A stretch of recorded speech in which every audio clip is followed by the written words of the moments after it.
नमस्कार दोस्तों, जय हिंद जय भारत। मैं हूं CL Saini, CD RK Saini BEd classes में आप सभी का हार्दिक स्वागत है, अभिनंदन है। दोस्तों, हमारे चैनल की इस हेल्पलाइन नंबर पर आप द्वारा जो भी साइको के टॉपिक आपके पाठ्यक्रम से रिलेटेड हमें सेंड किए जाते हैं, उन्हें हम ऑनलाइन समझाने का प्रयास करते हैं। दोस्तों, आज की लाइव क्लास के अंतर्गत हम रॉबर्ट गेने के अनुसार अधिगम के प्रकार, देखिए जो रॉबर्ट गेने मनोवैज्ञानिक हुए, उनके द्वारा अधिगम के कितने प्रकार बताए हैं और उनके माध्यम से जो बालक होते हैं, व्यक्ति होते हैं, वो किस प्रकार अधिगम करते हैं। तो दोस्तों, आप सब बने रहें हमारे साथ, हमारे इस चैनल के साथ। और दोस्तों, यदि आप हमारे इस चैनल पर पहली बार आए हैं तो हमारे इस चैनल को सब्सक्राइब करें और पास ही बने बेल आइकन के बटन को जरूर दबावें। दोस्तों, जो रॉबर्ट गेने हैं, रॉबर्ट गेने ने अधिगम के यहाँ पर 8 प्रकार बताए हैं। तो दोस्तों, यहाँ पर पहला प्रकार का अधिगम है संकेत अधिगम, सिग्नल लर्निंग। इसके बाद दूसरा प्रकार बताया है उद्दीपक अनुक्रिया अधिगम, स्टिमुलस रेस्पॉन्स लर्निंग। इसके बाद थर्ड नंबर का प्रकार बताया है श्रृंखला अधिगम, चेन सीरीज लर्निंग। इसके बाद शाब्दिक अधिगम, टेक्सुअल वर्बल लर्निंग। इसके बाद 5वें नंबर का बताया है विभेद अधिगम। इसके बाद 6 नंबर का संप्रत्यय अधिगम। इसके बाद 7वें नंबर का सिद्धांत अधिगम और 8वें नंबर का समस्या समाधान अधिगम। इस तरह रॉबर्ट गेने ने ये अधिगम के 8 प्रकार बताए हैं और आपकी प्रतियोगिता परीक्षाओं में इनमें से 101% एक प्रश्न पूछ लिया जाता है कि यहाँ पर रॉबर्ट गेने के अनुसार अधिगम के प्रकार है। अब दोस्तों, यहाँ पर जो 4 ऑप्शंस आते हैं, उनमें से 3 ऑप्शंस तो ये दे देगा और एक अलग दे देगा। तो आपको ये 8 प्रकारों के नाम अच्छी तरह याद होंगे तो आप प्रश्न अच्छे से हल कर सकते हैं। अब दोस्तों, हम आपको इनके बारे में अलग अलग डिटेल से समझाते हैं कि ये 8 प्रकार के अधिगम किस प्रकार होते हैं, क्या होते हैं। तो दोस्तों, यहाँ पर पहला प्रकार है संकेत अधिगम। यह अधिगम परिस्थितियों की श्रृंखला में अधिगम का प्रथम प्रकार है। इस प्रक्रिया में केवल संकेत मात्र से ही अधिगम कराया जाता है। दोस्तों, जो रॉबर्ट गेने ने अधिगम के 8 प्रकार बताए हैं, उनमें यह पहला अधिगम माना जाता है। और यहाँ पर व्यक्तियों को, बालकों को संकेत के माध्यम से हम अधिगम करवाते हैं। देखिए दोस्तों, जब हम बाइक चलाते हैं या 4 व्हीलर चलाते हैं और चौराहे पर जो बत्तियां लगी होती है, जो सिग्नल लगे होते हैं, उनको देखकर हम अधिगम करते हैं कि हमें चलना चाहिए कि नहीं चलना चाहिए, बत्ती रेड कलर की हो रखी है या ग्रीन कलर की। तो इस तरह हम संकेतों के माध्यम से हम अधिगम करते हैं। और दोस्तों, आप सब जानते हैं कक्ष में जो शिक्षक होता है, ये शिक्षक कई बार छात्र छात्राओं को संकेतों के माध्यम से छात्रों को अधिगम करवाता है।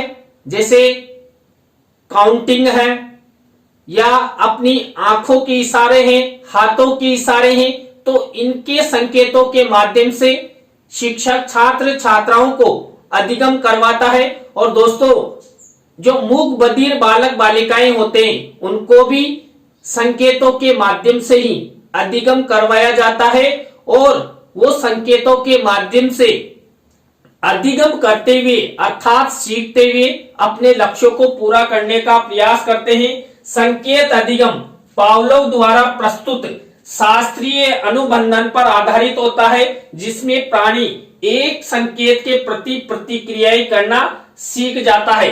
दोस्तों, जो पावलोव द्वारा कुत्ते पर प्रयोग किया गया कि भोजन, लार और घंटी, तो वहां पर जो कुत्ता है ये संकेत के प्रति यानी कि घंटी के प्रति अनुकूलित हो जाता है और जैसे ही घंटी बजाई जाती है कुत्ते के मुंह से लार आने लगती है। हम आपको ये पावलोव का जो अधिगम सिद्धांत है ये अलग से ही एक क्लास में बताएंगे डिटेल से।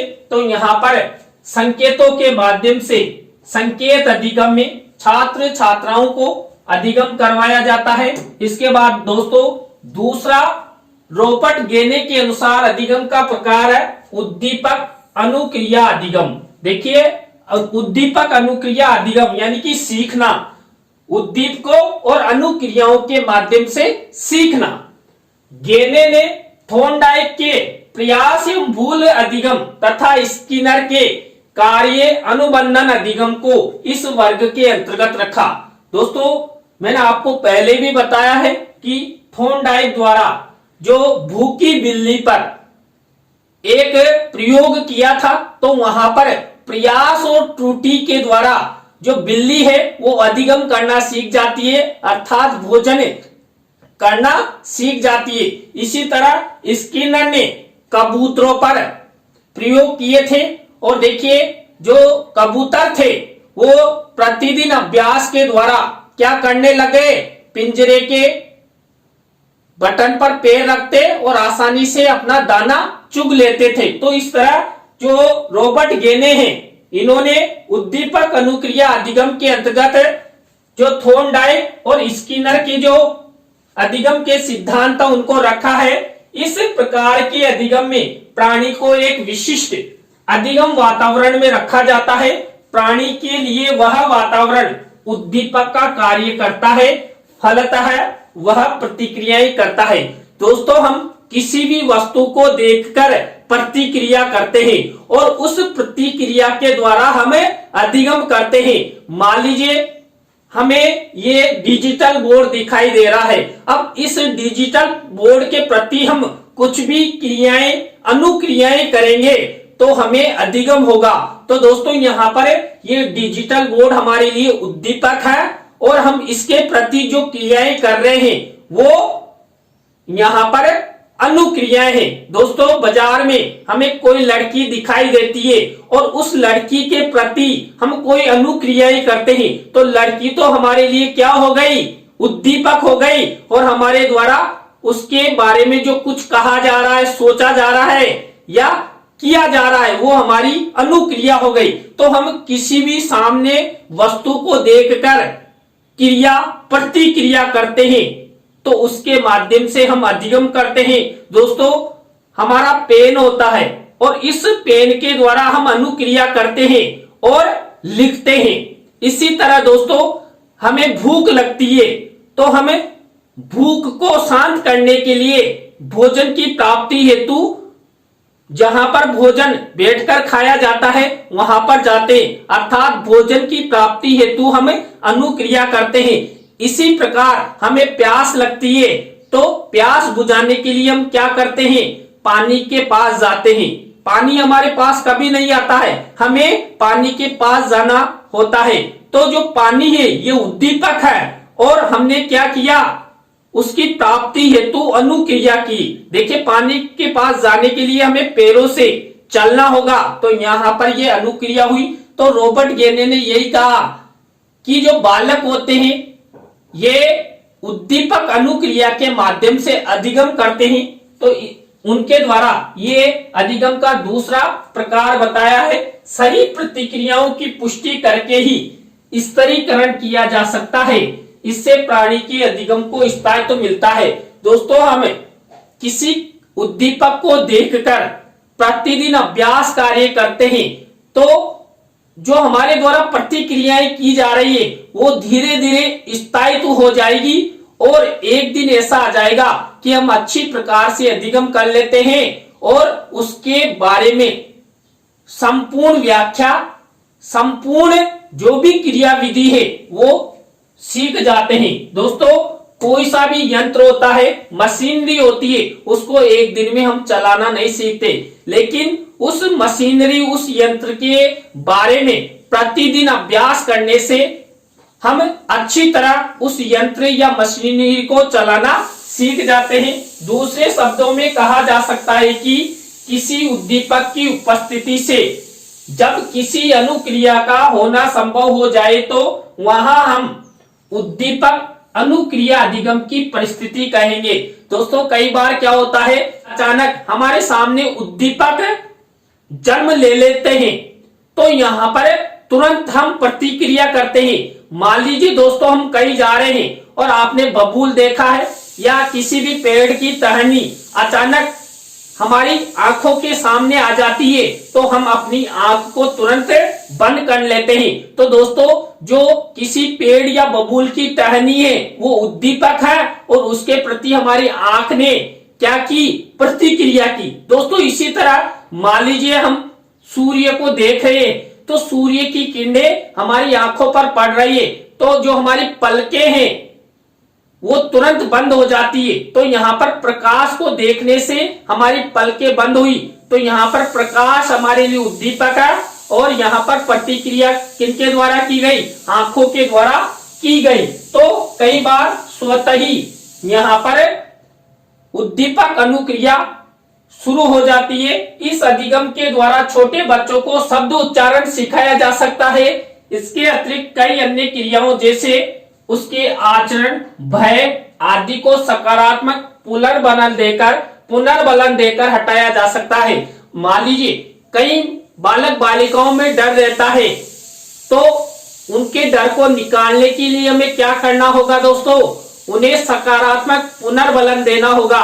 दोस्तों आप सब बीएड कर रहे हैं, डीएड कर रहे हैं, बीए बीएड कर रहे हैं, बीएससी बीएड कर रहे हैं और आप सब आगे जाकर देश के भावी अध्यापक बनेंगे। तो दोस्तों आपको भी प्रतिदिन अभ्यास द्वारा जो आपके मन में हेजिटेशन है वो निकालना होगा, तभी जाकर आप अच्छे अध्यापक बन सकते हो। तो इसके लिए आपको क्या करना पड़ेगा, उद्दीपक और अनुक्रिया करना पड़ेगा, यानी प्रतिदिन अभ्यास करना होगा, तब जाकर आपके मन में किसी भी प्रकार का कोई डर है, झिझक है, वो निकल पाएगी। इसके बाद थर्ड नंबर का हमारा रॉबर्ट गेने के अनुसार बताया हुआ अधिगम का प्रकार है श्रृंखला अधिगम। दोस्तों श्रृंखला अधिगम में प्राणी जब संकेत अधिगम एवं उद्दीपक अनुक्रिया संबंध अधिगम से पूर्ण रूप से परिचित हो जाता है, तो श्रृंखला अधिगम की प्रक्रिया प्रारंभ हो जाती है। तो दोस्तों इसीलिए थर्ड प्रकार का रॉबर्ट गेने ने अधिगम का प्रकार बताया है, क्योंकि फर्स्ट स्टेप के अंतर्गत हमने संकेत अधिगम किया, दूसरे के अंतर्गत हमने यहाँ पर उद्दीपक अनुक्रिया के माध्यम से अधिगम किया और थर्ड नंबर की प्रक्रिया श्रृंखला अधिगम प्रारंभ हो जाती है। स्किनर ने भी इस प्रकार के अधिगम की व्याख्या की है। इसमें उद्दीपक अनुक्रिया को लगातार एक क्रम से उपस्थित किया जाता है, जिससे श्रृंखला अधिगम की स्थिति उत्पन्न हो जाती है। दोस्तों यहाँ पर रॉबर्ट गेने ने इस श्रृंखला अधिगम को दो प्रकार से व्याख्या की है। प्रथम तो शाब्दिक श्रृंखला अधिगम और दूसरा अशाब्दिक श्रृंखला अधिगम, यानी कि एक तो शब्दों के माध्यम से और विदाउट शब्दों के, यानी कि संकेत अधिगम। तो इन्होंने दो प्रकार से इसकी व्याख्या की है। शिक्षा के क्षेत्र में बहुत से शिक्षण प्रतिमानों में शाब्दिक अधिगम को ही परिस्थिति उत्पन्न की जाती है, जैसे अभिक्रमित अनुदेशन में शाब्दिक श्रृंखला को परिस्थिति उत्पन्न कर सीमाओं को तार्किक क्रम में प्रस्तुत किया जाता है। अशाब्दिक श्रृंखला अधिगम हेतु चित्रों व अन्य दृश्य साधनों का प्रयोग किया जाता है। दोस्तों श्रृंखला अधिगम के अंतर्गत जो रॉबर्ट गेने ने थर्ड नंबर का अधिगम का प्रकार बताया, इसमें शाब्दिक और अशाब्दिक दो प्रकार के अधिगम बताए, जिनमें देखिए शाब्दिक श्रृंखला में तो हम अभिक्रमित अनुदेशन के माध्यम से देखिए छात्रों को हम लिखना पढ़ना यानी कि स्वर और व्यंजन आदि का ज्ञान करवाते हैं। लेकिन जो अशाब्दिक श्रृंखला अधिगम होता है उसके अंतर्गत क्या किया जाता है, छात्रों को चित्र दिखाए जाते हैं और उन चित्रों के माध्यम से अधिगम करवाया जाता है और उसके लिए एक श्रृंखला बनाई जाती है, यानी कि नियमित अभ्यास कार्य करवाया जाता है। दोस्तों आपने हिंदी में व्यंजन देखे तो उनका एक क्रम है, एबीसीडी होती है उसका एक क्रम है, ए से जेड तक, का से ग तक, आ से अंग तक। तो इस तरह जो अनुक्रम रहता है उस अनुक्रम के अनुसार, श्रृंखला के अनुसार छात्रों को अधिगम करवाया जाता है और छात्र श्रृंखलाबद्ध ज्ञान प्राप्त करते हैं। दोस्तों हमारी गिनती होती है 1 से 100 तक, हम शुरू करते हैं 1 से और लास्ट 100 तक। अब बच्चों को 1 से ही पढ़ाया जाता है, तो वहां पर श्रृंखला के अनुसार तभी तो हम छात्रों से किसी भी प्रकार का प्रश्न करते हैं कि 11 के बाद कौन सा अंक आता है, कि 11 के बाद 12 आता है, 51 के बाद कौन सा अंक आता है, 52 आते हैं। तो इस तरह श्रृंखलाबद्ध छात्रों को अधिगम करवाया जाता है और ये 3rd नंबर का प्रकार है। इसके बाद 4th नंबर का हमारा रॉबर्ट गेने के अनुसार अधिगम का प्रकार है शाब्दिक साहचर्य अधिगम। अधिगम परिस्थिति का यह प्रकार श्रृंखला अधिगम का ही एक प्रकार है। जो अभी हमने 3rd नंबर का प्रकार पढ़ा था श्रृंखला अधिगम, उसी का एक प्रकार माना जाता है। जब यह श्रृंखला शारीरिक क्रियाओं, यांत्रिक क्रियाओं अथवा अशाब्दिक रूप में प्रस्तुत होती है तो उन्हें अशाब्दिक श्रृंखला अधिगम कहते हैं। यहाँ पर देखिए जो हमारा शरीर है ये यांत्रिक क्रियाओं के रूप में अशाब्दिक क्रियाओं को करता है, तो वहां पर शाब्दिक और अशाब्दिक साहचर्य अधिगम उत्पन्न होता है। यही श्रृंखला जब शाब्दिक अवयवों संबंधी हो जाती है तो हम उन्हें वाचिक श्रृंखला अधिगम प्रस्तुति कहते हैं। दोस्तों यहाँ पर हम जब संकेतों के माध्यम से, चित्रों के माध्यम से अधिगम करते हैं और उन्हें संकेतों या अधिगम को ही हम यहाँ पर वाचिक रूप में प्रयोग करते हैं तो शाब्दिक श्रृंखला अधिगम हो जाता है। इसके बाद दोस्तों रॉबर्ट गेने के अनुसार अधिगम का 5वां प्रकार बताया विभेद अधिगम। यहाँ पर विभेद अधिगम में क्या होता है, इस अधिगम प्रक्रिया के लिए वाचिक तथा अवाचिक श्रृंखला अधिगम पूर्व ज्ञान का काम करते हैं। इस प्रकार के अधिगम में उच्च स्तरीय मानसिक प्रक्रिया सम्मिलित होती है। विभेद अधिगम के अंतर्गत किसी विशेष परिस्थिति पर प्राप्त विभिन्न उत्तेजनाओं को पहचान कर उसमें विभेद कर किसी विशिष्ट उत्तेजना हेतु अनुक्रिया की जाती है। दोस्तों यहाँ पर जो छोटे बालक होते हैं और जब बालक बाल्यावस्था या किशोर अवस्था में पहुंच जाता है तो वहां पर इस प्रकार का अधिगम सबसे ज्यादा प्रचलित होता है, क्योंकि बालक वस्तुओं के बारे में अधिगम कर लेता है, चाहे वो शब्दों के माध्यम से करे या चित्रों के माध्यम से करे। लेकिन धीरे धीरे जब बालक का अधिगम बढ़ता है तो बालक उन वस्तुओं का वर्गीकरण करना सीख जाता है, उनमें भेद करना सीख जाता है कि ये गाय है, ये भैंस है, ये बकरा है, ये बकरी है, ये महिला है, ये पुरुष है, ये हमारे गुरुजी है, ये हमारी मैडम है। तो यहाँ पर बालक श्रृंखलाबद्ध अधिगम के माध्यम से, संकेतों के माध्यम से और संकेतों के बाद उन संकेतों को शाब्दिक परिवर्तन द्वारा अधिगम करता हुआ वो यहाँ पर विभेद अधिगम सीख जाता है। दोस्तों सबसे पहले बच्चा दो वस्तुओं में तुलना करना या भेद करना नहीं सीखता, पहले उस वस्तुओं के बारे में ज्ञान प्राप्त करता है और ज्ञान प्राप्त करने के बाद धीरे धीरे उसमें अधिगम बढ़ता है। उसके बाद वो उन वस्तुओं में भेद करना सीख जाता है। तुलनात्मक अध्ययन, देखिए आपने भी देखा होगा जो तुलनात्मक प्रश्न आते हैं ये हमारे उच्च स्तर पर आते हैं, छोटी कक्षाओं में तुलनात्मक अध्ययन नहीं आते हैं। तो यहाँ पर दो वस्तुओं के बीच में अंतर स्पष्ट किया जाता है, तो यहाँ पर ये विभेद अधिगम कहा जाता है। इसमें शिक्षक छात्रों में ऐसी क्षमता उत्पन्न करने का प्रयास करता है जिससे कि वह दो श्रृंखलाओं का भेद कर सके। इस विभेदीकरण की क्षमता का अर्जन बालक में प्रारंभिक अवस्था से ही प्रारंभ हो जाता है।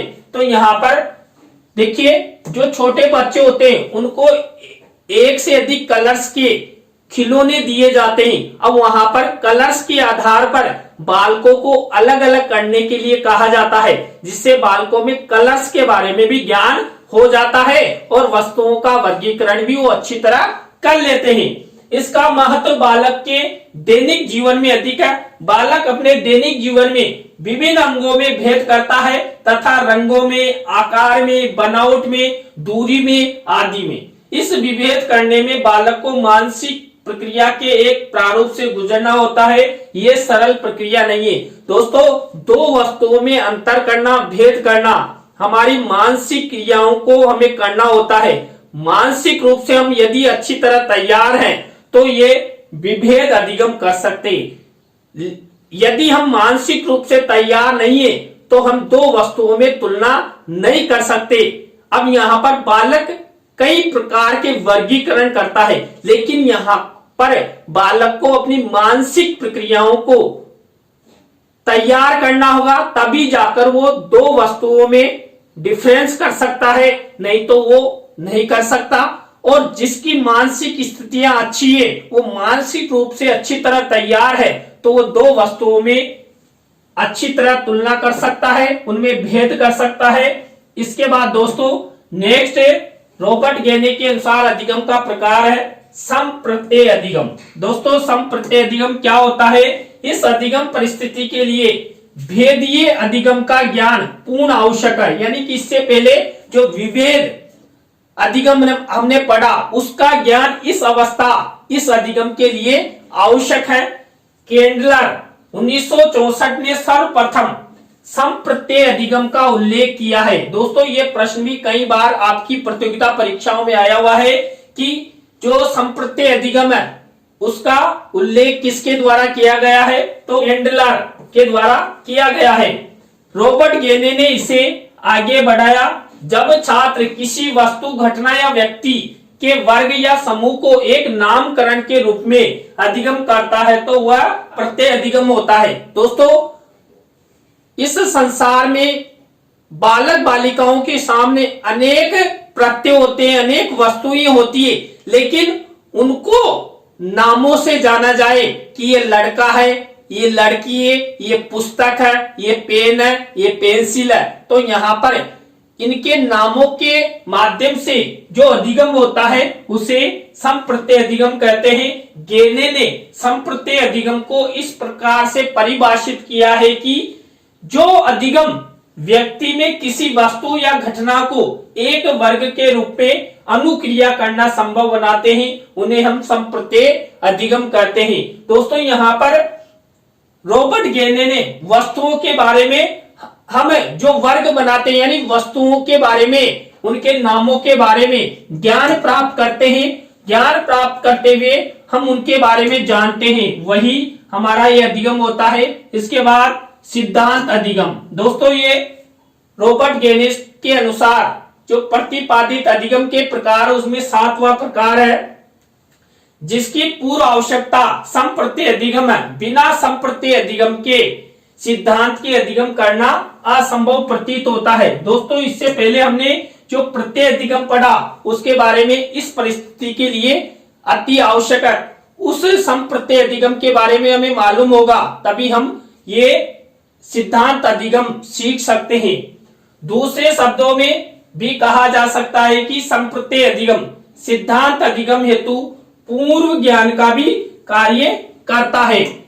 यदि छात्रों को संप्रत्ययों का पूर्ण ज्ञान हो तब शिक्षक छात्रों के सम्मुख दो या दो से अधिक संप्रत्ययों के सहयोग से निर्मित सिद्धांत अधिगम की परिस्थितियां उत्पन्न कर सकता है। दोस्तों जब छात्रों को शाब्दिक, अशाब्दिक या संप्रत्ययों का अच्छी तरह ज्ञान हो जाए तो शिक्षक द्वारा छात्रों को प्रयोग करना सिखाया जाता है। देखिए जब किसी भी वस्तु के बारे में छात्र छात्रा अच्छी तरह अधिगम कर लेंगे तभी वो उस पर प्रयोग कर सकते हैं।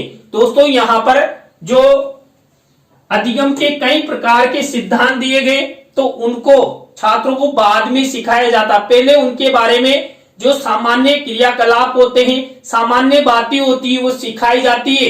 तत्पश्चात उनको वो सिद्धांत बताए जाते हैं। इसमें छात्रों के व्यवहार को इस प्रकार नियंत्रित किया जाता है कि वह सिद्धांत को वाचिक रूप से कह सके तथा उसे व्यवहार में उतार सके। तो दोस्तों ये 7वें नंबर का सिद्धांत अधिगम हुआ। इसके बाद दोस्तों 8वें नंबर का रॉबर्ट गेने के अनुसार अधिगम का प्रकार है समस्या समाधान अधिगम। दोस्तों समस्या समाधान यानी नाम से ही पता लग रहा है, यह गेने द्वारा वर्णित अधिगम की 8वीं परिस्थिति है। समस्या समाधान द्वारा सीखना, सीखने की श्रेणी में सर्वोच्च स्तर पर समस्या समाधान आता है।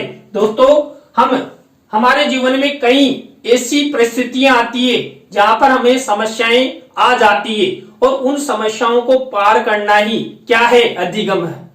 और बालक के जीवन में तो बहुत समस्याएं आती है। देखिए, जब बालक को विद्यालय में प्रवेश कराया जाता है तो बालक किसी भी भाषा के बारे में लिखना नहीं जानता, लेकिन धीरे धीरे उसको अभ्यास कार्य के द्वारा उस समस्या का समाधान अर्थात लिखना सिखाया जाता है, पढ़ना सिखाया जाता है।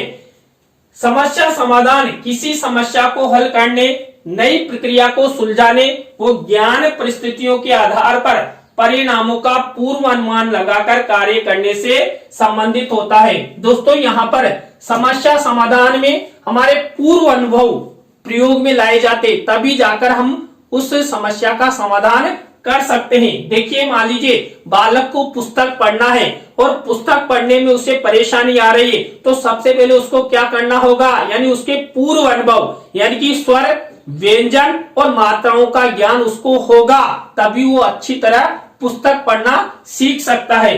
गेने का मानना है कि संप्रत्यय एवं सिद्धांत अधिगम की क्षमता की उपलब्धियों के बिना समस्या का अधिगम संभव नहीं है। तो यहाँ पर बालक बालिकाओं के जीवन में अनेक प्रकार की समस्याएं आती है और उन समस्याओं का समाधान बालकों के द्वारा किया जाता है। गेने के अनुसार समस्या समाधान घटनाओं का ऐसा समूह है जिसमें मानव किसी विशिष्ट उद्देश्य की उपलब्धि के लिए अधिनियमों अथवा सिद्धांतों का उपयोग करता है।